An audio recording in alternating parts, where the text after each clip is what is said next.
台湾的洗肾率是全球第一哦，远远超过其他的国家，甚至呢还被比喻是洗肾王国。到底是发生了什么事？今天就让我们一起来聊聊洗肾王国吧。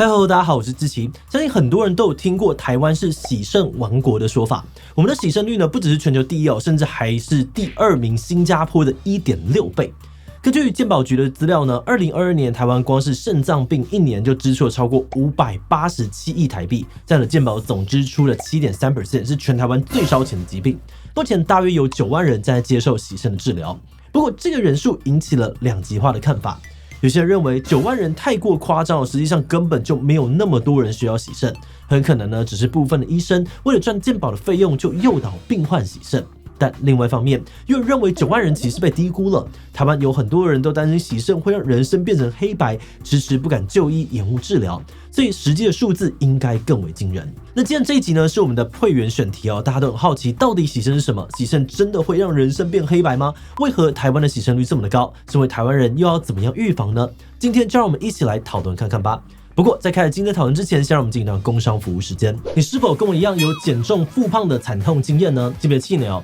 我和减重名医宋叶人一起推出了外食减重学线上课程，能带你根据体质避开复胖地雷，让好不容易瘦下来的你不再因为3餐外食、没有空运动等等原因让体重回到原点。课程首先呢会带你掌握外食判断指南，一眼就能够根据食材的类型与烹调的方法来找到好吃、便利又能够瘦的日常外食。而如果想要杜绝复胖哦，那就一定要认识影响减重成效最关键的荷尔蒙体质，根据体质调整作息与饮食来减重，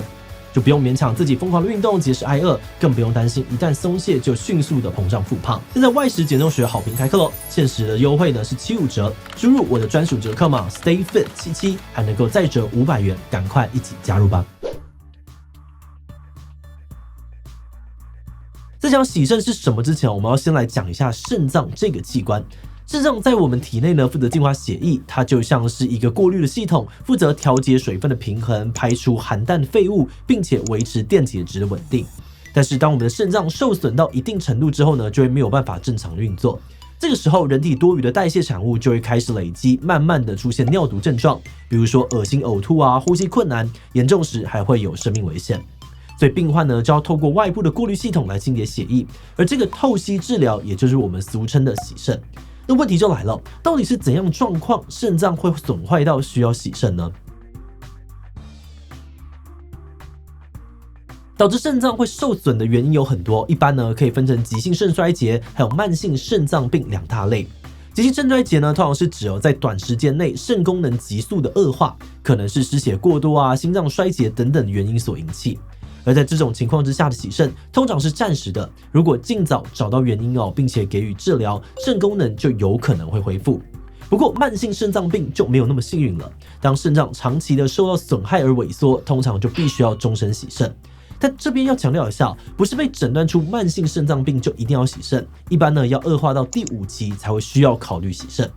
在这之前呢，患者可以透过注意饮食啊，维持良好作息，并且定期的就医追踪来延缓恶化。那根据肾脏病防治基金会的资料，慢性肾脏病呢有8大高危险群，详细可以参照这个图表，也可以利用胖唐老鸭要痛死烟这个口诀呢来帮助记忆。其中值得注意的是，根据台湾肾病年报的资料，台湾的洗肾患者有将近一半都罹患有糖尿病，是洗肾的最主要原因。那么前面有提到台湾的洗肾率独步全球，这又是怎么一回事呢？根据美国肾脏资料系统，台湾的洗肾盛行率是全球的冠军。2021年，台湾每100万人当中就有3546人在洗肾，这数字远远超越了第2名的新加坡以及第3名的汶莱，差距的幅度甚至还到了 1.6 倍以上。而且根据台湾肾病年报的资料，台湾每年新增的洗肾人口也在逐年的增加。2000年的时候，每100万个台湾人里面，每年呢大概会多增加331个洗肾病患，但是在2020年这个数字已经拉高到了525个。目前全台湾总共累计了将近9万人在洗肾，那到底为什么台湾的洗肾率会特别的高呢？根据卫福部国民健康署的资料，除了比较好想象的台湾的老年人口以及肥胖啊、糖尿病、高血压等等的慢性疾病增加之外呢，还有4大主因。第一呢是不当的用药，有医师感慨哦，台湾人很爱自己乱吃药，不止延误就医，长期服用某些药物还可能对肾脏造成伤害。再来呢，台湾的健保全额给付洗肾，所以比较少像其他的国家出现患者无法负担高额的费用自然死亡的情况。还有近年来台湾的糖尿病以及心血管疾病的标准化死亡率也逐年的下降，随着这些病患的存活、离病时间的增加，间接的也提升了洗肾人数。而最后，因为法规跟国籍不同台湾的肾脏移植率相对的低。2018年统计呢，台湾等待肾脏移植的人数有7000多人，但成功移植的只有344例，跟移植率最高的美国相比相差了5倍之多。很多台湾人等不到肾脏移植，就只能先靠着洗肾为生。不过，也有人认为呢，这个洗肾率低的背后另有其他的凶手。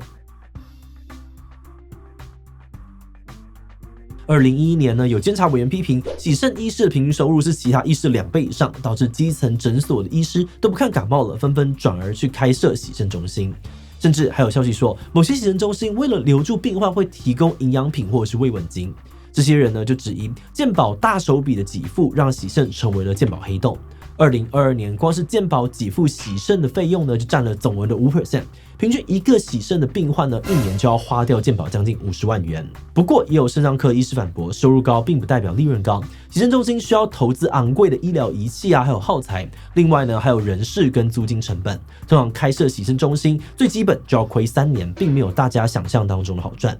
此外呢，洗肾也有一定的标准，并不是医师想要病患洗肾，健保就会付钱。他们批评有这种论点，很可能会导致患者延误就医。有医师就分享，他看到有很多的病患不相信医师的诊断，四处求神问卜，反而呢延误了治疗。甚至有些病患误以为洗肾之后就只能够奄奄的一息躺在床上，反而听信偏方，吃一些号称能够有疗效的草药，加重了病情。有医师就强调，现在洗肾技术呢其实已经进步了很多，病患的生活品质也可以大幅的改善。洗肾主要分成血液透析跟腹膜透析2种血液透析又被叫做是洗血，有超过90%的人都使用这个方式。它把血液透过管线拉出体外，利用人工肾脏清除掉毒素还有多余的水分，再把血液回流到体内。患者每周呢要到医院透析2到3次，每次大约4小时。那虽然这个方法快速有效，但比较影响病人的生活，还可能产生透析不平衡症候群，出现头痛恶心、血压不稳定的症状。而另外一种呢，叫做腹膜透析，又叫做洗肚子。患者呢可以在家中操作，运作的原理是利用人体的腹膜当做过滤的装置，先在肚子灌入新鲜的透析液，等到这个透析液吸收了多余的水分和代谢物之后呢，再把透析液给排出。那洗肚子的好处是呢，过程比较温和不适感比较少。患者呢每个月也只需要回诊1次，可以根据个人的作息自由的弹性调整治疗时间，对于职业跟生活的影响比较小。那听起来腹膜透析方便很多那为什么腹膜透析的使用率只有不到1成呢？有的医生认为台湾的医疗设施多又方便患者比较没有动机去学习腹膜透析，再加上呢有感染腹膜炎的风险，所以很多的老年人呢都会倾向交给专业的医护。再加上去医院洗肾呢，能够跟其他的病友交流，维持一定的社交，对老年的病患来说也是很大的诱因。不过洗肾的生活终究跟一般人有差距，再加上如果停止洗肾，患者就只剩下不到30天的寿命，严重的影响到很多肾友的心情，让他们常常觉得洗肾的人生是黑白的。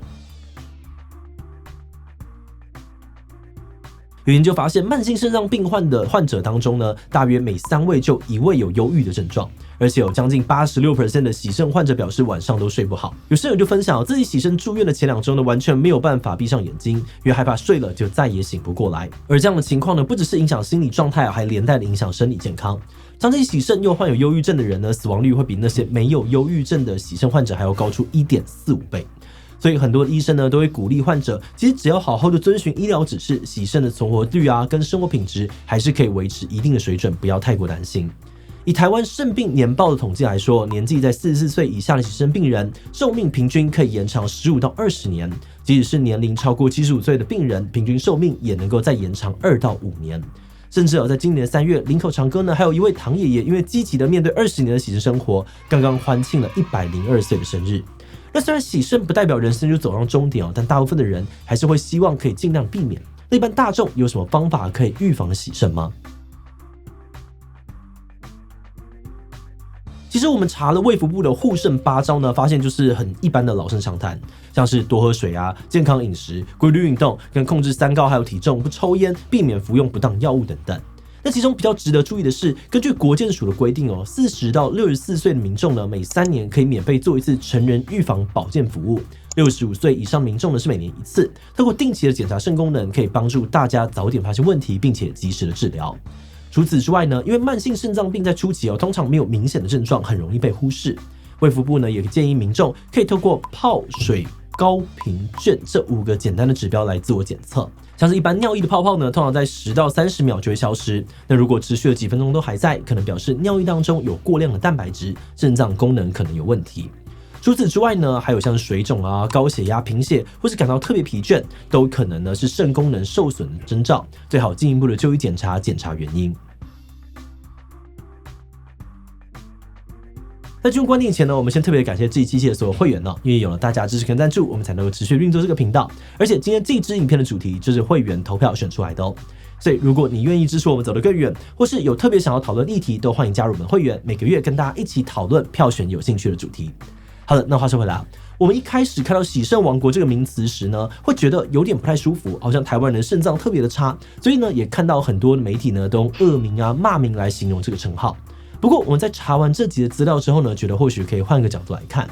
其实洗肾率高也跟台湾平均寿命延长、全民健保给付洗肾费用有非常大的关系。在某种程度上面来说，同时呢也反映出了台湾医疗的普及性跟可接触性。那如果用正面的角度来看，洗肾王国也代表着有很多的患者因为这项治疗延续了生命，有机会创造出属于他们的胜利人生，并不完全是坏事。不过我们也认为洗肾王国同时反映出了台湾在针对肾脏疾病的预防、卫教上面都需要再付出更多的心力，想办法从源头降低肾脏病的人数才是最重要也是最有效的办法。所以呢，我们也希望透过这一集除了让大家更了解洗肾，也能够借此鼓励大家更关注自己的身体健康，有问题呢就及早的就医跟治疗，一起努力摆脱洗肾王国的称号。那最后呢，我们也想来问大家你对于洗肾王国的看法是什么呢？很不喜欢好像台湾人身体很烂，食物很糟糕。B 觉得很好表示我们的医疗发达，让很多人可以负担这项疗程。自己没有喜不喜欢但觉得呢这是一个值得关注的重要指标。一起留言分享你的想法吧。最后，如果你喜欢今天的影片，欢迎分享出去，让更多人知道洗肾王国。此外呢，也可以点击这个地方看含糖饮料税以及喝冰水。那么今天的这一期就到这边告一段落，我们就明晚再见喽。